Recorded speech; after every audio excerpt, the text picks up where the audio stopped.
Bonjour à tous et bienvenue dans le premier épisode de cette série dans laquelle je vais vous expliquer les principes du comportement humain et comment cela affecte le design de vos interfaces. Ces observations sont basées sur l'excellent livre dont j'ai parlé récemment dans ma dernière vidéo, 100 More Things People Should Know About People. Comme ce livre n'existe pas en français, je vais vous illustrer à travers cette série de mini-vidéos chaque principe et je vous montrerai un exemple concret pour chacun. Dans ce tout premier chapitre, je vais vous expliquer les principes sous-jacents qui expliquent comment les gens voient et qu'est-ce qu'on peut apprendre de cela. Alors, ça paraît un peu rébarbatif, mais je vous assure que c'est super intéressant. J'en profite également pour vous faire visiter ce magnifique lieu au caractère du Jurassique où je me trouve actuellement. Il s'agit de la région du Mullertal, plus précisément Berdorf au Luxembourg, et j'adore y passer du temps car il y a un spot d'escalade incroyable immergé dans la forêt. Je vous montrerai cela à la fin de la vidéo. Si vous êtes un amateur d'escalade ou de randonnée, vous devez absolument venir dans cette région. Et comme vous l'avez peut-être remarqué, j'ai oublié mon matériel pour pouvoir tourner la vidéo, forcément. Et donc, soyez indulgents sur la qualité de l'angle. J'ai mon micro, donc logiquement, le son devrait être bon. Voilà, merci. Allez, c'est parti, on y va.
C'est un fait, les gens préfèrent des formes courbées. Des études provenant de différentes institutions réputées comme l'université de Harvard ou le laboratoire des sciences cognitives du Massachusetts ont démontré dans les années 2000 que les gens préféraient les formes courbées. Pour ce faire, ils ont fait des tests avec des objets réels ou encore avec des formes abstraites, simples et ou complexes. Dans les deux cas, les éléments courbés étaient toujours préférés. Concrètement, dans le cas où vous créez des interfaces ou des designs, n'hésitez pas à utiliser donc des éléments courbés plutôt que trop rigides. Alors, comme j'ai un tronc d'arbre avec une branche collaborative, je vais rester dans ce spot pour faire le deuxième point. Dans ce deuxième point, les études montrent que les gens préfèrent la symétrie. En effet, entre ces deux images, quelle image préférez-vous? Si les résultats de l'étude qui a été menée par l'Université du Nouveau-Mexique est correct, vous aurez tendance à préférer l'image de droite. En effet, le cerveau de l'homme aurait tendance à être designé pour préférer les choses symétriques, particulièrement les corps et les visages. Et en y réfléchissant un peu, on peut constater que la majorité des créations de l'homme et même de la nature sont relativement symétriques. Les maisons, la tour Eiffel, les arbres, les feuilles, à l'exception de certains cas. Donc lorsque vous choisissez des images humaines pour votre site internet ou autre support, ayez tendance à utiliser des images avec une meilleure symétrie. Mais est-ce que cela vaut aussi pour la conception des sites internet? Le livre ne mentionne pas de référence sur ce point, mais explique que les hommes ont une préférence pour les sites internet symétriques et les femmes pour les sites internet avec une interface plutôt asymétrique. Personnellement, je n'ai jamais fait ce genre de test, mais j'ai l'impression qu'il est difficile pour l'utilisateur de regarder un site internet dans sa globalité et donc de définir s'il est symétrique, asymétrique et même cela inconsciemment. En effet, j'aurais plutôt tendance à dire que notre œil est attiré d'abord par les éléments avec le plus de contraste, donc avec les différences de couleurs les plus élevées et qui présentent la charge cognitive la plus faible, c'est-à-dire avec le moins de contenu sur l'écran. J'ai l'impression qu'un site internet symétrique aura tendance à générer davantage de cognition qu'un site asymétrique, parce qu'en fait on voit plus de choses en un coup. Et un site asymétrique aura tendance à davantage respecter la loi de Gestalt pour la logique de compartimentation. Ça se dit ça? Oui, compartimentation se dit bien. Sur la compartimentation des informations en structurant davantage l'information. Mais ça, c'est juste mon avis.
certaines personnes ont un cône supplémentaire. En 1948, le professeur néerlandais Hessel de Vries de l'université de Groningen a étudié les yeux des hommes qui avaient des problèmes de perception des couleurs. Et il a fait une découverte assez extraordinaire. Mais avant de vous expliquer cette découverte, je dois vous expliquer rapidement quelque chose sur la perception des couleurs. Les gens voient les couleurs grâce à des cellules spéciales dans l'œil qu'on appelle des cônes. La majorité des gens ont 3 types de cônes qui sont sensibles à certaines longueurs d'onde de la lumière. Les cônes envoient des signaux au cerveau et le cerveau interprète ces signaux d'une multitude de couleurs que nous connaissons, le bleu, le rouge, le violet. Chaque cône permet à l'œil de voir approximativement 100 formes. Donc si on combine tous les 3 types de cônes, cela représente environ 1 million de couleurs différentes que la plupart donc des gens peuvent voir. Pour certaines personnes, un ou plusieurs cônes ne s'activent pas de la même manière et ils ont donc des problèmes à voir certaines formes ou certaines couleurs. La perception d'une couleur étant déterminée par le chromosome X, comme les hommes ont un chromosome X et que la femme en a 2, c'est pourquoi les hommes ont tendance à avoir davantage de problèmes visuels que les femmes. Vous allez pouvoir mieux comprendre la découverte de notre cher professeur qui, entre parenthèses, avait été mise au fond d'un tiroir sans jamais avoir été publiée jusqu'à ce que 2 autres scientifiques, John Mullen et Gabriel Jordan, se replongent dans le sujet en 1980. Ils ont pu alors découvrir que 9% des hommes avaient des problèmes de perception des couleurs, mais que 12% des femmes avaient 4 cônes, ce qui leur permettait de voir 100 millions de couleurs. Alors, en tant que concepteur, ça veut dire que dans le futur proche, il sera possible d'utiliser des nouvelles nuances de couleurs que seuls les tétrachromatiques verraient.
La vision périphérique détermine où la vision centrale doit regarder. On aurait tendance à croire que c'est notre vision centrale qui définit ce que nous voyons, mais non. Notre vision centrale, c'est-à-dire là où notre regard est focalisé, balaie un champ aussi grand que 2 pouces et consomme quand même 50% de l'énergie du cortex cérébral. Le reste de notre vision est ce qu'on appelle la vision périphérique et couvre la majorité de ce que nous voyons en réalité. Par exemple, si un élément attire votre attention sur une page web, vous bougez votre tête et votre regard. Cela signifie que les éléments se trouvent donc dans votre champ de vision central. Mais ce sera votre vision périphérique qui va guider de la suite de où vous allez regarder.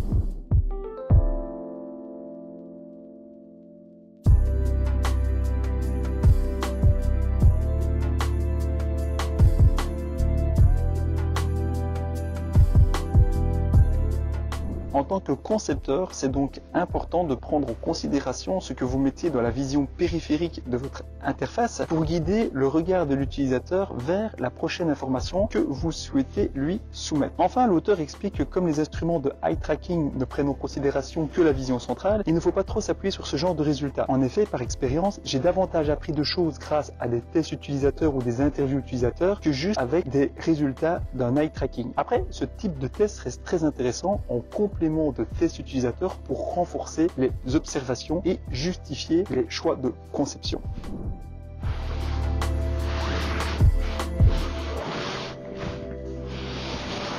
C'est pas très facile d'accéder à tous les chemins ici.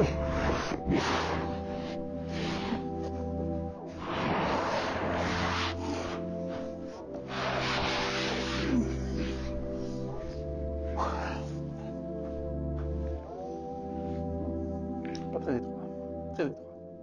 Et dans le toit ici, il y a un projet en fait 8C+. En résumé, c'est vraiment très difficile. Voilà. Bon, allez, on part vers le prochain endroit. C'est parti.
La vision périphérique voit le danger et traite les émotions plus rapidement. Une expérience menée par le professeur Dimitri G. Bailey de l'Université de Paris a montré que les gens réagissent plus rapidement à des images qui suscitent la peur que si elles sont visibles dans le champ visuel central. Quand il s'agit de reconnaître un visage, notre cerveau utilise la vision centrale, qui utilise le lobe occipital et temporal. Cependant, lorsqu'il est soumis à une image qui suscite de la peur,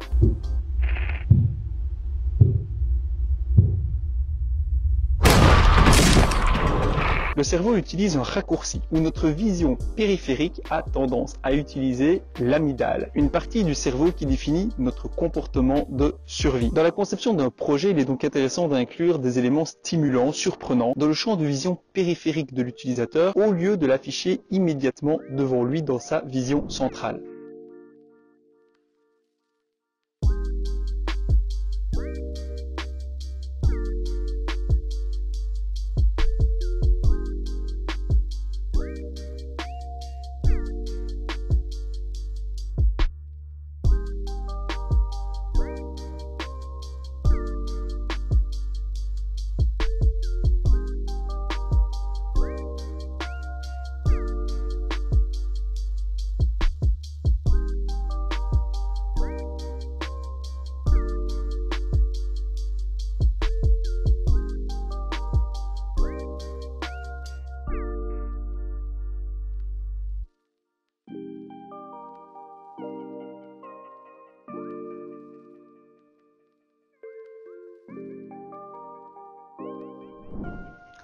La vision périphérique est comme une image à faible résolution. En effet, si on analyse avec un eye tracker ce que vous voyez quand vous regardez une image, le résultat serait similaire à ceci. Tout ce qui apparaît autour de votre vision centrale est flou. L'exemple du livre est vraiment parlant. La ville de Boston a organisé un concours pour redessiner la carte des transports publics de Boston. On voit que la première carte est vraiment chargée d'informations, alors que la deuxième l'est beaucoup moins. Même si géographiquement ce n'est pas correct, l'utilisateur aura davantage de facilité à trouver ce qu'il recherche dans la deuxième carte plutôt que la première. La morale de l'histoire, c'est qu'il est dans l'intérêt de tout le monde de designer des interfaces le plus sobres possible afin qu'elles soient aussi lisibles pour la vision centrale que la vision périphérique.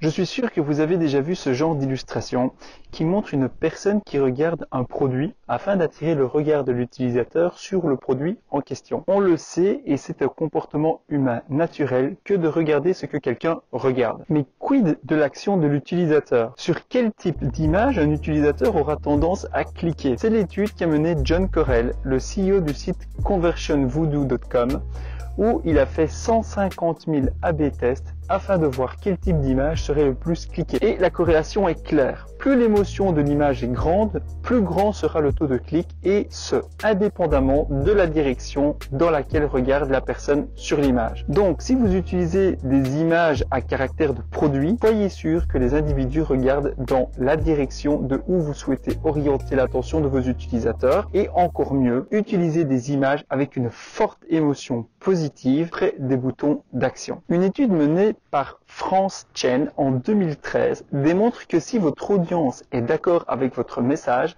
vous pouvez alors la regarder directement dans les yeux. Par contre, si votre audience est susceptible de ne pas être d'accord avec vous, ou si vous utilisez des propos controversés, alors il est mieux de ne pas regarder directement dans les yeux vos utilisateurs. Et enfin, mais le plus important, donc j'espère que vous êtes restés jusqu'au bout de cette vidéo, une étude menée par Katharina Reinke, Lane Harrison et l'Université du Michigan ont montré que le jugement de design se fait en 500 millisecondes, soit la moitié d'une seconde ou encore moins. Il apparaît de manière assez logique que les designs les plus sobres sont les plus appréciés. L'étude a été menée sur des sites internet mais aussi sur des images comme des infographies. Et il en ressort que les infographies avec le moins de couleurs et de texte sont davantage apprécié. Cette première série était les 9 premiers principes design axés sur la vision. Dites-moi dans les commentaires ce que vous en avez pensé et si vous utilisez ou voyez d'autres choses liées à la vision qui pourrait impacter le comportement d'un utilisateur. Pour ma part, je vois les aspects dynamiques des boutons et comment l'inclusion de toutes les animations permettent d'améliorer ou pas l'expérience utilisateur. Avant de quitter cette vidéo, n'oubliez pas de vous abonner et de cliquer sur la petite horloge pour être notifié des prochaines vidéos. Et pour les courageux qui seront restés jusqu'ici, voici le petit bonus de la fin de vidéo. C'est parti!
unter Fall am Finger ziehen.